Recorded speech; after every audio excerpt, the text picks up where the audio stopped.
Welcome to Your Success Podcast. We give you actionable insight and stories behind real-life success wherever you go.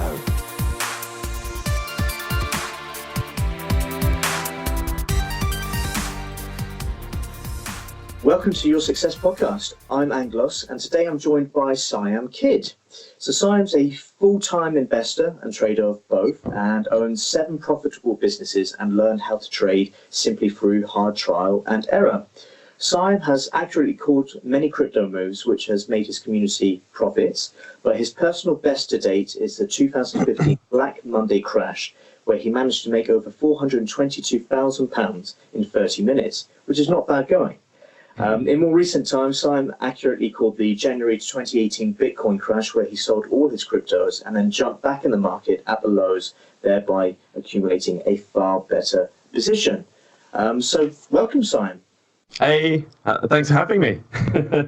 It's my pleasure.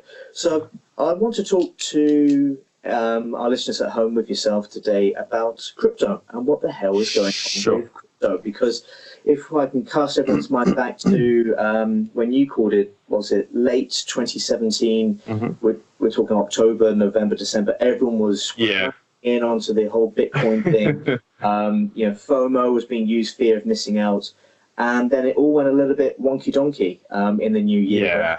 Crash. So can you just explain to people what happened then and just give people a bit of an update as to what's going on? Because Bitcoin has quieted down a little bit, hasn't it?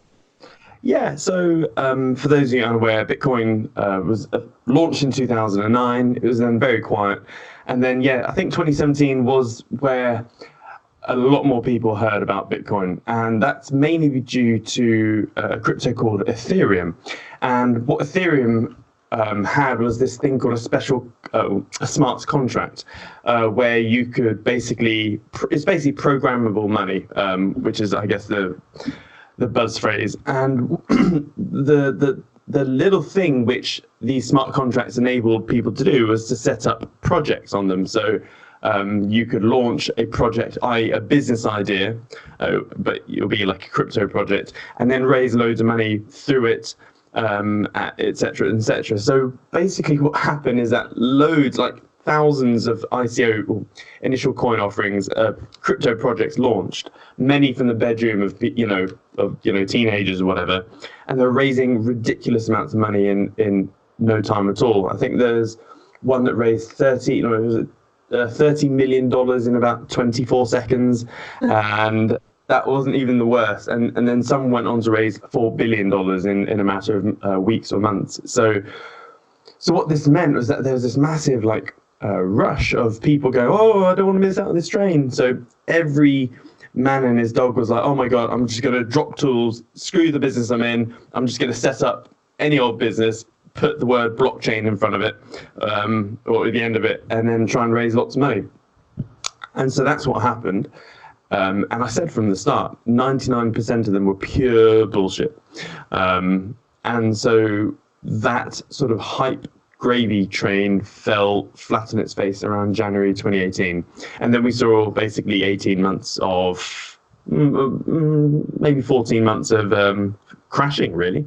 So Bitcoin went up to 19,600-ish and then dropped all the way back down to about 3,500-ish. So it was beautiful. I remember those days. So at the time, Mo and I, we recorded a podcast. I think it was 2017, and we were just looking at the state of the market. And I think I said at the time it was pure gambling. They had no idea what they were doing. They're just rushing in because the press was making them aware of it. You don't want to miss out, right? It's going through the roof. You want to get in early, even though that was what. Yeah, exactly. So it well and truly crashed out. But I think the principle is here to stay, right? So cryptocurrencies, they're not going anywhere. It's a new way to do business potentially, and it is a bit of a disruption for established institution. Would you say that's a correct analysis? Yeah, it's true. And many of the same things still apply. That there's only 1% of all the cryptos out there which have real world utility. So they're actually doing something meaningful, solving problems, and 99% are still rubbish. So in fact, where's my mouse? So I've got a few screens. Okay, here we go. So when I first started getting into cryptos, there's only about 500 cryptos, and now when I look at it as of today, it's 2,625, and that's the ones which have been listed. That doesn't account for all the ones which have come and gone, and yeah, so cryptos in the tech or the blockchain or distributed ledger technologies, that is here to stay. But what we don't know is what is going to be, the clear horse. What is going to be, it's like in the early days where you had Betamax versus VHS. You don't know which one is going to win. And normally what happens with tech is that not necessarily the best tech wins. So if you look at Betamax, VHS, Blu-ray, HD, like sometimes it's actually the worst tech or the less better tech that actually wins, because it has the bigger marketing machine behind it. It has more money pushing it forward. And another thing with cryptos is that, also with tech, is that I cannot think ever where the first mover has remained the winner, ever, in tech. Normally people are always going on about first mover advantage, and yes, there is that that benefit to begin with, but I can't think of any tech that's ever been created where the very first iteration and version of it won. And yeah, Bitcoin essentially is the first one. Well, if you're being really pedantic, it's actually the third crypto ever built, but no one's ever heard of the other two because they never really launched. So why did it fall then? We had this massive rise, and why Christmas 2017, January 18 was this massive drop? What was the cause of that?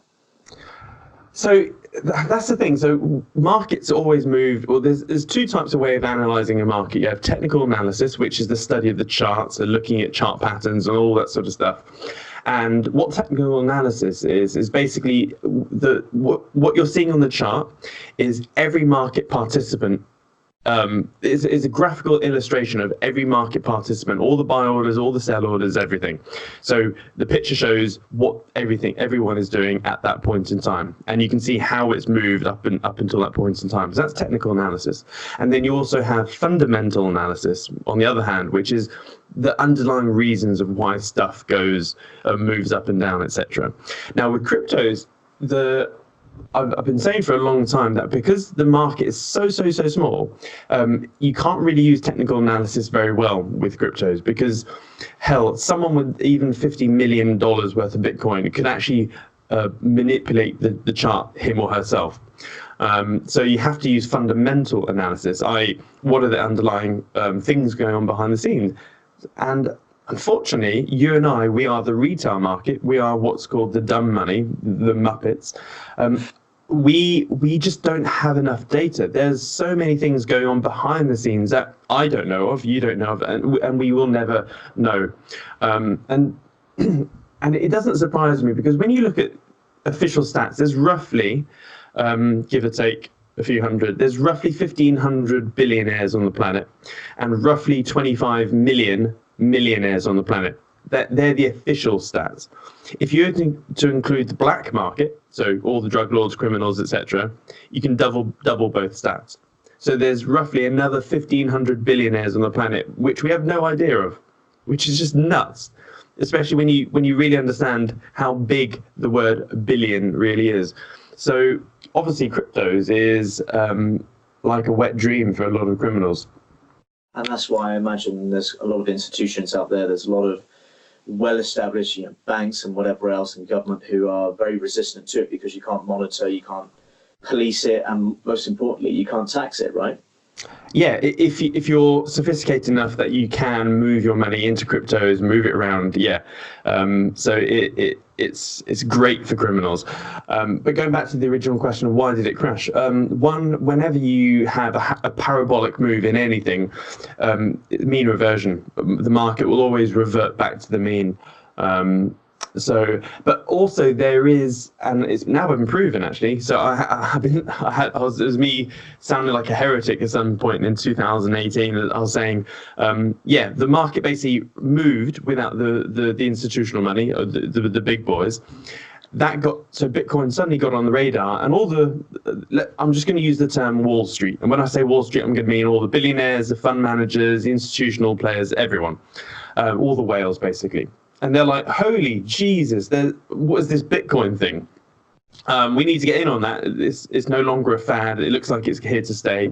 So all the banks set up a blockchain innovation department, which is basically code for, we have no idea what this is, but we need to try and own it somehow. So they're frantically trying to catch up. And what happened next is what happens in every market throughout history. So I'm sort of, I guess I'm a historian of money, really, which is why I can see what's going to happen moving forwards, because humans never change. We live in a sea of ever-changing variables, but we are the only constant.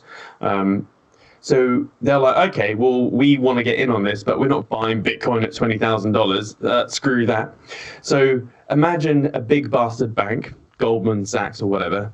So the CEO will go, right, we need to accumulate Bitcoin now, just in case. It's a bit of a hedge, right? And when you look at the risk to reward, it's like, okay, we could buy $10 billion worth of Bitcoin. It'll cost us $10 billion. The risk is we lose 10 billion. Okay, well that's no risk for a big bank like that. But what is the upside? The upside could be several trillion. So it's like, yeah, let's do this. And so all the other banks are thinking the same. So they're like, right,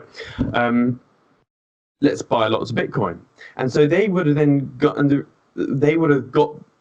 See, here's the thing: when people say bastard bankers, it's actually the traders that actually execute the bastard plans, if that makes sense.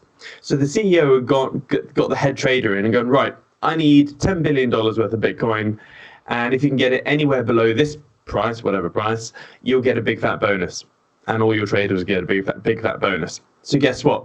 That head trader is now incentivized. He goes to, it's nearly always a he.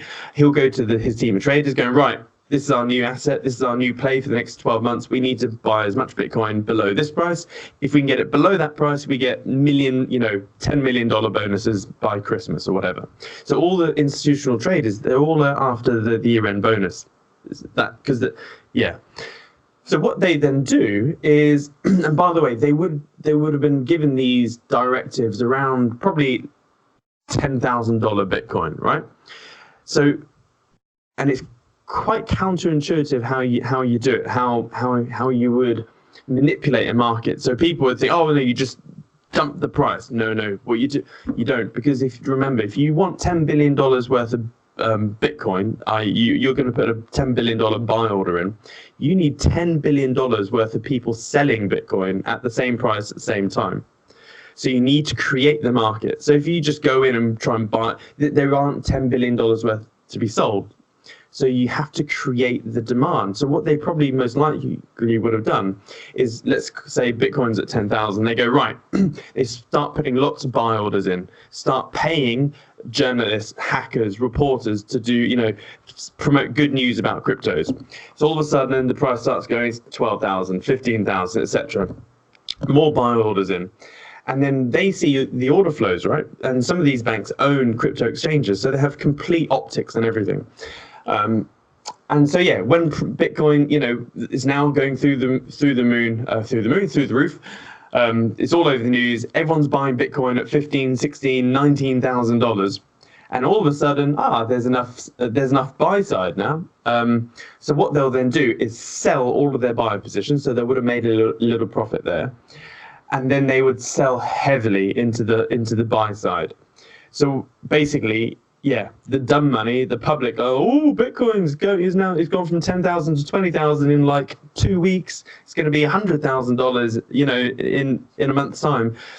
So yeah, that's when they sell hard, and then they drive it all the way down to 3,000, and then they buy and accumulate. So what we're trying to say is that basically it was mass manipulation, right? Yeah, yeah.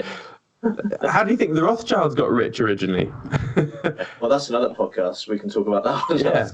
And that's not even like rumor or conspiracy. Is he manipulated information with the Battle of the Waterloo. So yeah. Anyway. Yeah. Cool. Well, I think a future podcast between the two of us, a history of money, that would be really cool. Yeah. So moving forward then, Siam, Facebook have recently announced that they are ready to launch their own version of crypto, whatever that may look like. But there's been a lot of resistance. They've had to inquiries, and the government isn't necessarily too keen on them launching it. So is it simply the old guard not liking the change, or is there something more that people need to be aware of? Way more. So, this is a long answer. Please, if I go off on one, just tell me to stop. So, a lot of people are going, like the dollar, the pound, what is it backed by? It's just pieces of paper. It's not backed by anything. And, cryptos, Bitcoin, what is it backed by? It's not, it's just, it's just paper. It's ones and zeros. It's not backed by anything. And I can understand where people are coming from. They probably read an article which was written by a journalist, and journalists don't know anything when it comes to real money. No offense to any journalists, it's just fact. So I'm going to ask you, what do you think the US dollar is backed by? Well, it used to be backed by gold, didn't it? And then I think, was it Nixon who changed that? 1971, yeah. Yeah. And what is it backed by now, if anything? Yeah, so most people think, they'll go, it's a fiat currency, and the word fiat derives from Latin, so it means by government edict. So the $100 note is worth $100 because the government says so. But it's actually backed by a lot more than that. So in 1975, between 1973 and 1975, President Nixon and King Faisal II of Saudi Arabia were doing lots of negotiations, and long story short, by 1975, all of OPEC had conformed to an agreement that all oil exports would be done by the dollar, right? So basically, by 1975, the petrodollar system had come about. So what this meant was that if Syria wanted to sell oil to Portugal, both countries would have to swap their own currencies into the US dollar and then do the oil transaction in the dollar. So the whole world, all oil transactions in the world pretty much were done by the dollar, which then meant is that all oil money was effectively flowing through the Federal Reserve. So it put the US in a very interesting situation where if they wanted to buy $50 billion worth of oil, all they'd need to do is print, or basically one, and then put in, or type whatever money they want in, print it out of magic, out of nothing, out of thin air. And so they've effectively had free oil for since 1975. So the dollar is backed by oil, and the whole world runs on oil. So that is why we've gone into silly wars like in Iraq, Afghanistan, Libya. Every time we've gone into wars, because those countries had tried to get rid of the petrodollar system. Well, hold on, Simon. I thought it was to give them democracy and freedom. Oh, yeah. So let's take Libya, for example. Gaddafi was about a week away from launching the gold dinar. And the gold dinar is where so he'd actually got agreements from most Middle Eastern countries and nearly all of Africa that they would pool all of their money and basically pool all of their gold, and they'd back this new gold dinar. So one dinar was one whatever of gold. And what this would have done is destroy the petrodollar system overnight. So we had to basically implement freedom into Libya. Well, bombing them into freedom, you mean, Simon? Exactly. So they said it was, rebels and genocide or whatever that we went into. But here's the interesting thing: Libya was I think there's probably 3 debt-free countries on the planet, and Libya is one of them, right? And had zero debt. It was. Yes, it was run by Gaddafi, but it had no debt. And so the day after Gaddafi died, what happened is that 144 tons of his gold disappeared. We still don't know where it went. And the rebels set up a central bank and got a $200 billion loan from the Federal Reserve. It's like, farmers don't do that. That's amazing speed to get that kind of capital. Yeah, one day. So what I would highly recommend all of you to do, because right now I sound like an absolute tin pot loony, please read the book, Confessions of an Economic Hitman. That's all I'm going to say. If you read one book this month, Confessions of an Economic Hitman, this will give you way more meat for the bones that I'm laying down.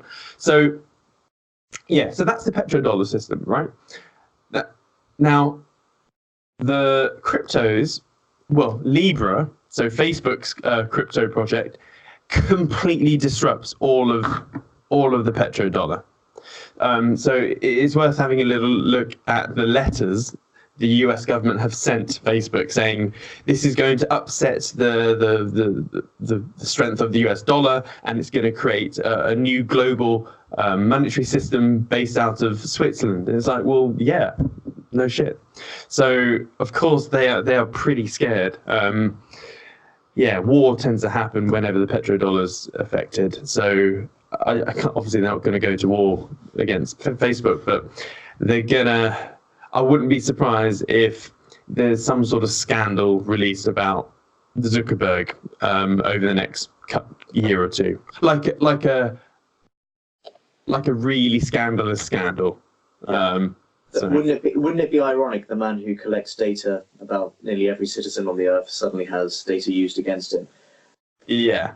It'll be like Cambridge Analytica times 100. But the thing is, Facebook is a beast. Zuckerberg isn't just some coder. He is an absolute beast when it comes to. So yeah, he's an epic coder, but he's really tried to learn how to be a CEO, like a proper CEO, and to move in these fields. And I've said for a long time that Facebook could effectively run most things in the world. So put it this way, Facebook has 5,000 data points on every single person that uses its system. Now, I don't understand how that's possible. So for example, your first name will be one data point, your surname another data point, you have brown eyes, that's another data point, your address, your basic stuff, that's probably 20 data points.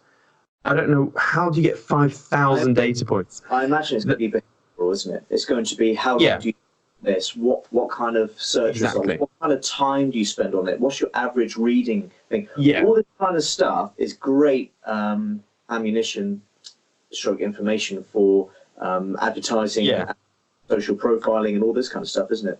Yeah, so he has access, he has eye optics on pretty much everything. So because he has 2.2 billion monthly active users and rising rapidly, he could, if he wanted to, become the world insurance company.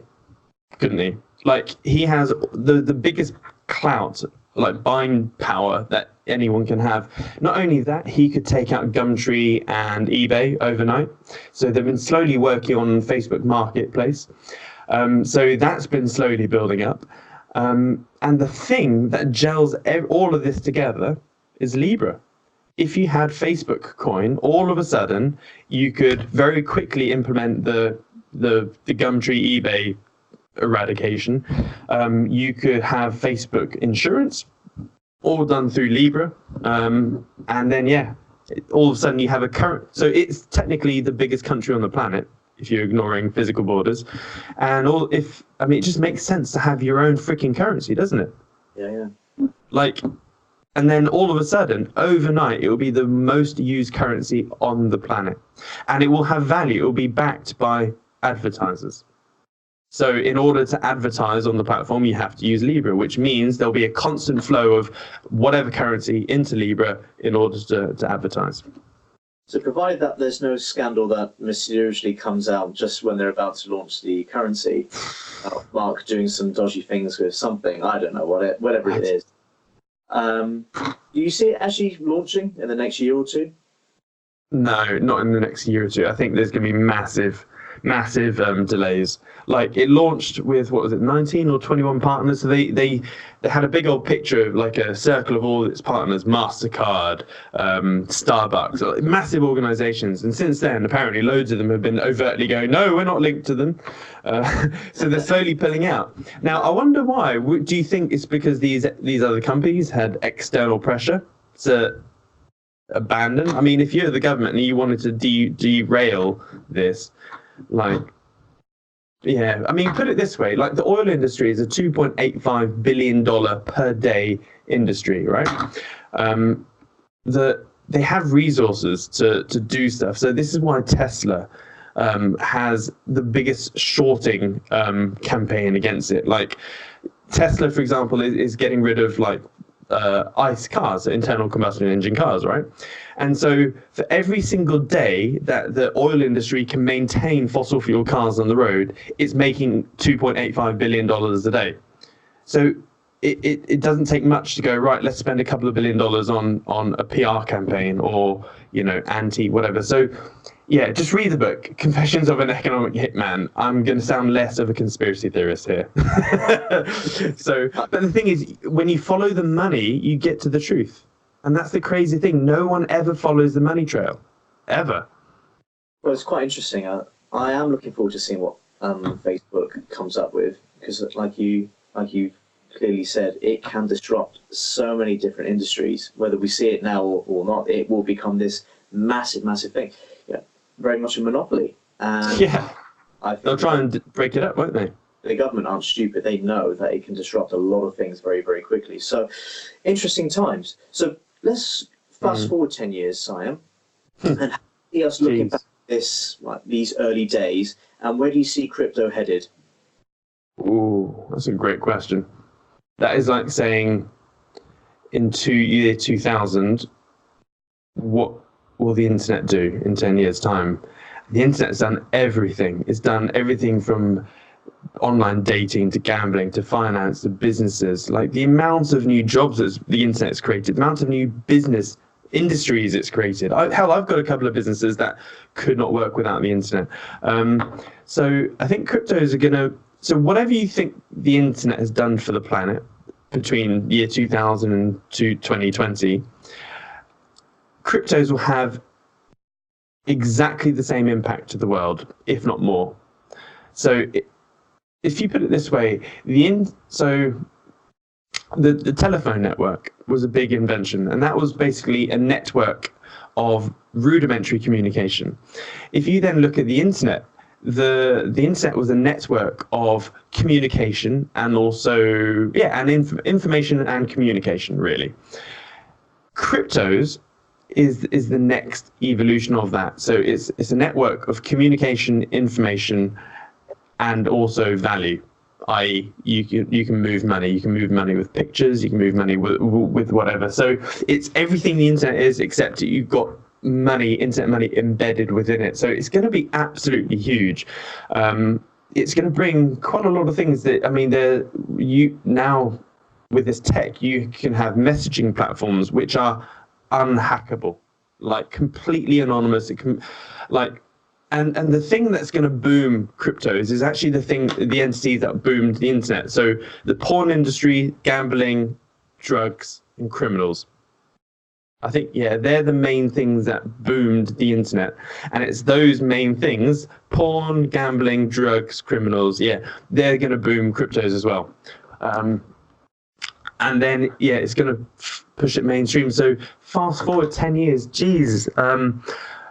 So what we'll see, there won't be one crypto to rule them all, okay? So what you will have are a handful of massive cryptos in each niche. So it's like saying, back in 2000, which is going to be the best website in the whole world in 20 years' time? I was like, well, that doesn't happen, right?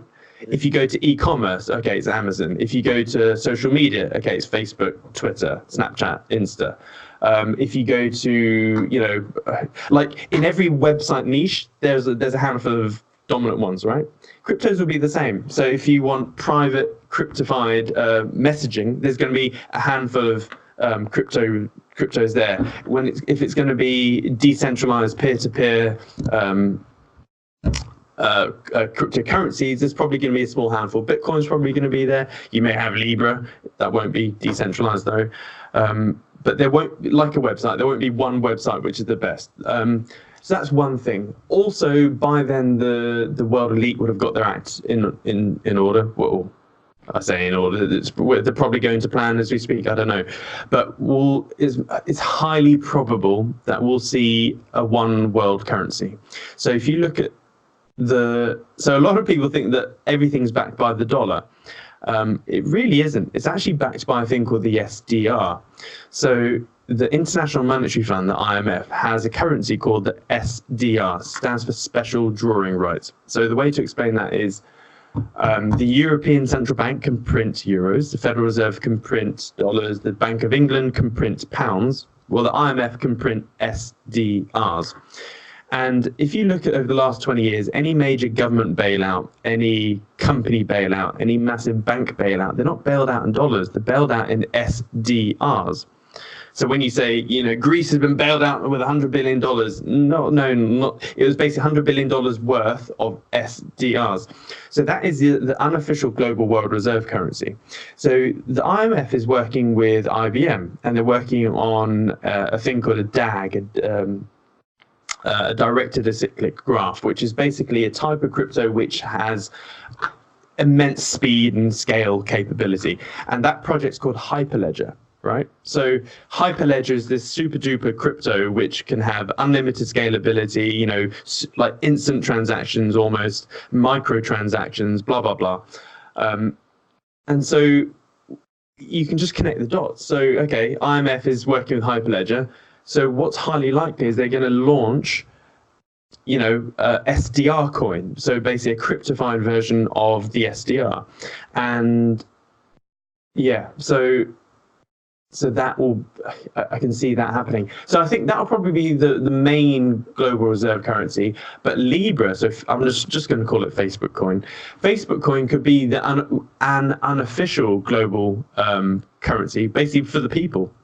Everyone will be, and the thing, they've been very clever. So Facebook have unashamedly looked at all the best crypto projects on the planet and gone, that shit, that's great, and just cherry picked all the best bits, which is good. And the way they valued it is that they said Facebook isn't worth $1, it's worth a basket of certain things. So what they can simply do is, if the US dollar goes into hyperinflation, or I don't know, one of the main currencies crashes, Facebook could just easily go, oh, that one's a basket case, out you go, and replace it with something else. So that way the value of Facebook coin will remain constant. So they've been clever there. So yeah, I reckon, you're probably going to have, my guess is as good as yours really, but I reckon at least 3 main currencies out there. So you have Bitcoin, which is a foreign currency to everyone. That'll just remain there. You'll have probably 4. So one massive private coin. So when I say private coin, so untraceable, unhackable, so where all the criminals store their money. So at the moment, it could be like Monero or Dash, something like that. And then you'll have, IMF coin and Facebook coin. So that's, what else is there? I guess there's also things that can disrupt our normal day-to-day lives and our transactions, right? So, for example, buying and selling property. At the moment, we have to go through this sometimes tedious process of using solicitors, examined. Estate agents are screwed. All that kind of stuff. Whereas if it's held in some kind of ledger, it's instantly accessible, it's instantly checked, it can't be corrupted, in theory, and you do away with all these institutions which have been there for centuries almost. So it's a massive, potentially disruptive thing, and I can't wait to see what happens. I think it's going to be a lot of I can't wait. Well, yeah, it's so put it this way: any middleman business is totally screwed. So if you want to forecast what cryptos are going to do, just write a massive list of all the middleman businesses on the planet, and within 15 years they're going to be extinct. So an estate agent, what is that? It's a middleman business. That isn't it? An estate agent just connects buyers and sellers and takes hefty fees along the way. There's no reason a house needs to take 3 months to complete and 5 to 10 grand in fees. Absolutely 0 point of that. And that's just because there's a middleman. Although there's several middlemen along the way. So I've said, there's no reason why you can't have, say, a rightmove.com type crypto company where you can buy a house in under 10 minutes and under 10 quid in fees. Literally, there's no need for surveyors, solicitors, etc. Because all of be more social mobility, right? Because 100%. Rob, a lot of people are worried and scared about the whole moving and buying process. Oh, am I going to get conned? And it'll take months, and there's so many fees. If you can do it and change house every day almost. Boom, yeah. Can you imagine that? Well, the whole world is moving away from ownership anyway. There's a massive fallacy of ownership. What you'll see with Gen Z and I guess the millennials, my demographic, I'm not sure how old you are, but we are really the starters, the implementers of the instant gratification, instant access thing. So that is why we have companies like Uber. We don't want to own a car. We want to just quickly have access to it. Spotify. We don't want to own CDs anymore. We just want instant access to music. So Spotify, Uber, like all of these disruptors, it's because of the millennials. And the younger generations are just going to exacerbate that. So we won't own cars in the future. We won't own stuff. And so, yeah, I think more people are going to go into renting of some sort. But yeah, you should be able to go on like eBay, buy a house like you're buying a pair of trainers, and all the contracts are surveying. Everything will be on a smart contract. And the moment your crypto hits the wallet, it will be like an escrow wallet, a smart contract, boom, you get the title, the deeds to the land, blah, blah, blah. And Bob's your uncle. But yeah, so... Yeah, that'd be pretty cool. Just text your wife in the morning, say, I think I like this. Well, the evening is yours. Yeah. There's one big thing we also need to be aware of is that it's the Internet of Everything. So you've probably heard of the Internet of Things, IoT, Internet of Things, the Internet of Everything. So it's everything connected to everything, connected everywhere, pretty much. So this is... I mean, I'm going to dumb it down a bit. It's like your fridge talking to Amazon, basically. That is an example of Internet of Things, where you have a smart fridge talking to Amazon. So when the milk is running low, it automatically talks to Amazon, buys the milk, and then it gets, drone delivered in or whatever. So that's one very basic example of Internet of Things. So long story short, I forgot the number off the top of my head, but it's hundreds and hundreds of billions of things that are connected to the internet at the moment. With the Internet of Things, we're going to have tens to hundreds of trillions of devices connected to the internet, connected to everything else, and they're going to be doing microtransactions. So what's probably going to happen is you're going to have a smart toothbrush, which is connected to a 3D printer in your kitchen, which is also connected to Amazon.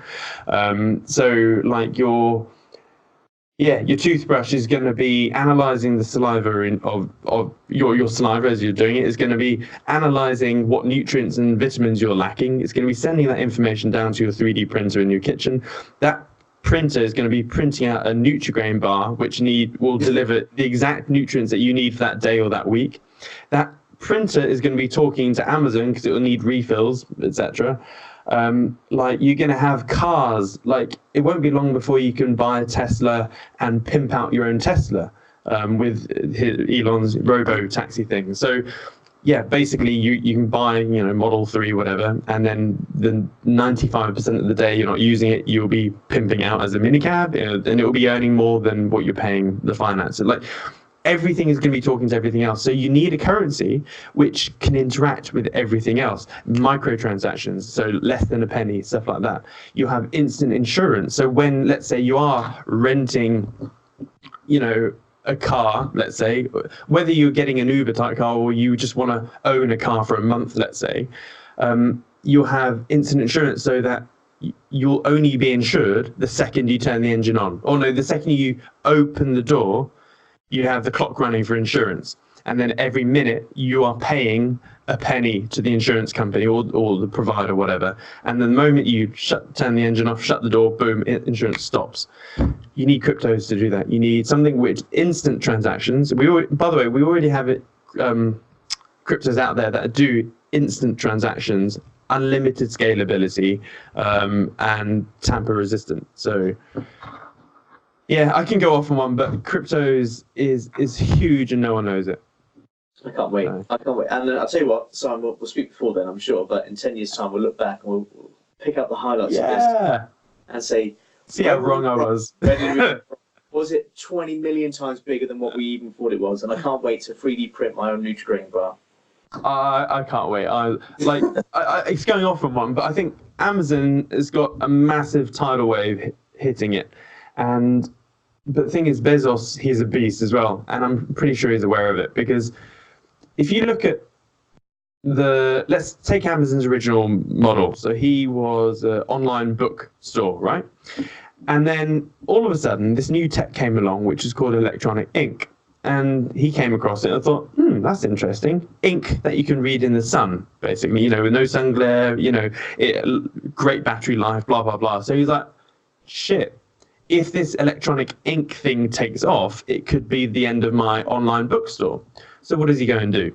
He spends a lot of money creating the Kindle, the very first Kindle. So he was like, he wanted to own that space. So he was like, shit, I need to own the electronic reading industry before someone else comes to take out my business. So he creates a Kindle and sells it as cheap as possible, almost at cost price pretty much. All of a sudden, he owns that space. So he's basically having to chop off an arm to make sure that he can grow 3 more arms, if that makes sense. Yeah. So using that mentality, look at what's happening right now. 3D printing tech is another exponential tech, right? It's growing so fast. You would struggle to believe how fast it's going, to the point we're printing organic tissue, which is being used in surgery, like a fully functioning heart, things like that. We have that tech right now. We're doing it right now. So. And it's not just, and so with a 3D printer, you can print anything. It really depends on what your cartridge is. So if I was Bezos and I was seeing this in the horizon, or the very near horizon, I'd be thinking, geez, my whole business is under threat here, because no one's going to be wanting to buy stuff anymore. They'll just print it at home. So what I would do is I would own that space. I would spend a lot of money and I would create the world's best home 3D printer, okay? Make it the size of a microwave, and I'd have a massive push and sell the Amazon 3D printer and make it as ubiquitous as a freaking microwave, like to the point where you can't go into a kitchen without an Amazon 3D printer. And the way so he's going to have to chop off a massive limb of Amazon to make sure he survives, and basically divert into refills. So he'll sell the schematics of whatever you want. So if you want a hammer, you don't do next day delivery. You simply download the schematics of the hammer. Your 3D printer will already have the whatever ink cartridge or whatever material cartridge, and then you print a hammer instant. And then you'll simply buy more refills and schematics. I imagine it may lead to a more wasteful society. No, wasteless society. Well, if you're 3D printing everything, yeah.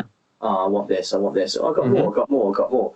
But I imagine by that time we'll be a lot more conscious about recycling everything. We'll be incentivized to recycle. So there'll be a lot less waste, I guess. So what's highly probable is that these 3D printed items will be recyclable. And also, so if you just look at it, so let's say all of a sudden the whole world just magicked a 3D printer, right? And we started printing our own shit. We designed our own T-shirts and printed our own T-shirts, blah, blah, blah. Overnight, it would far more than halve recycling waste and just waste. Because when you look at it at the bare bones, so every industry, manufacturing right now is what's called subtractive manufacturing. So you take a big sheet of metal, you stamp out what you want, you got your metal thing, but guess what? You then have all of the outside, the wastage that goes into waste. So they try and reuse it and other things. That's what is called subtractive manufacturing.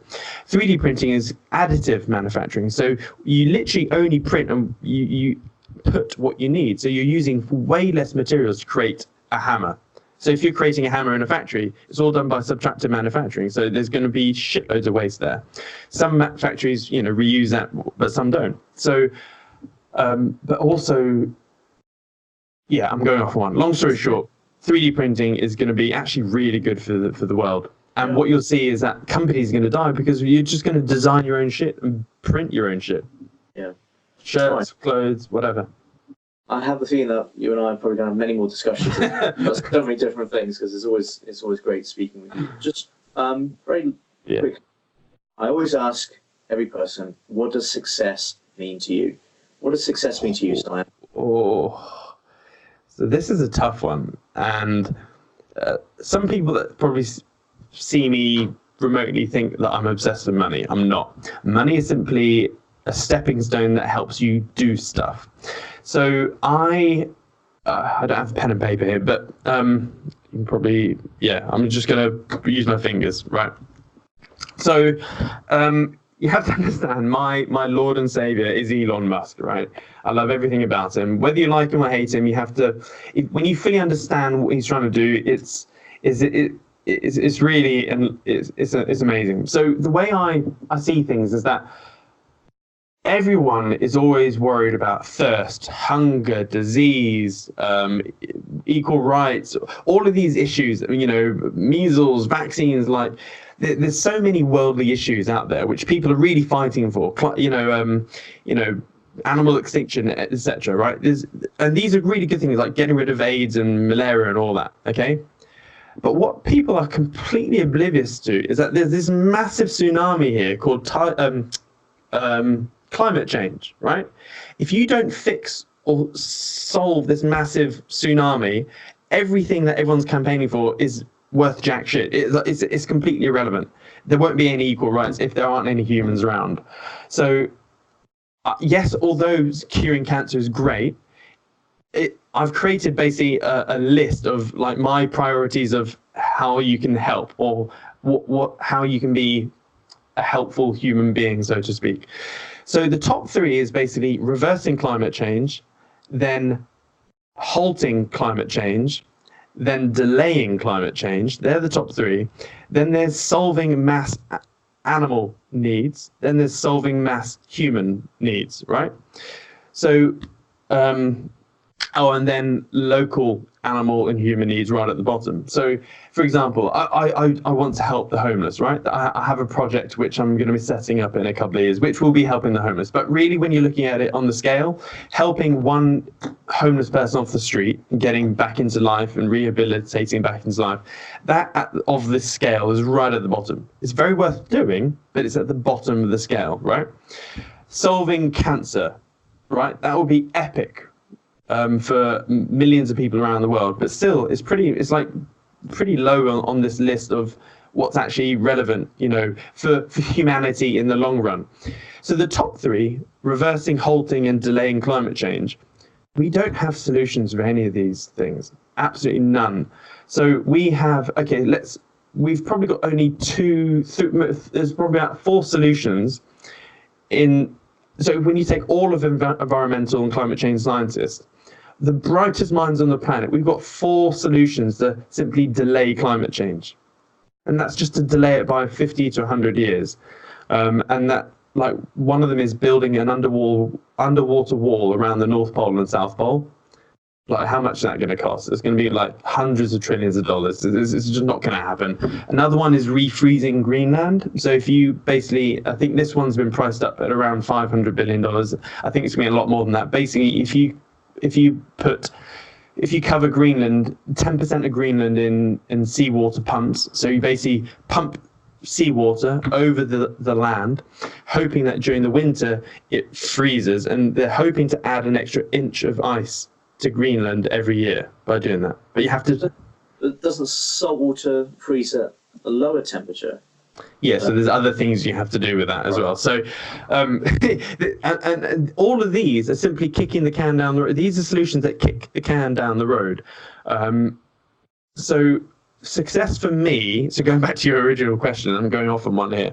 I've got my own plan. My own plan is to make vast amounts of money with my businesses in the short term. So over the next 5 to 10 years, I want to amass 8, maybe 9 figures. And then I'm going to plow every single penny of that into something that helps helps the whole spectrum, but mainly really focusing on the top 3. For me, that's success. And it's like a 100-year project for me. So I'm not going to solve it, but I want to help. And the thing is, let's say I fast forward, magic one. Let's say I was worth, say, £100 million, right?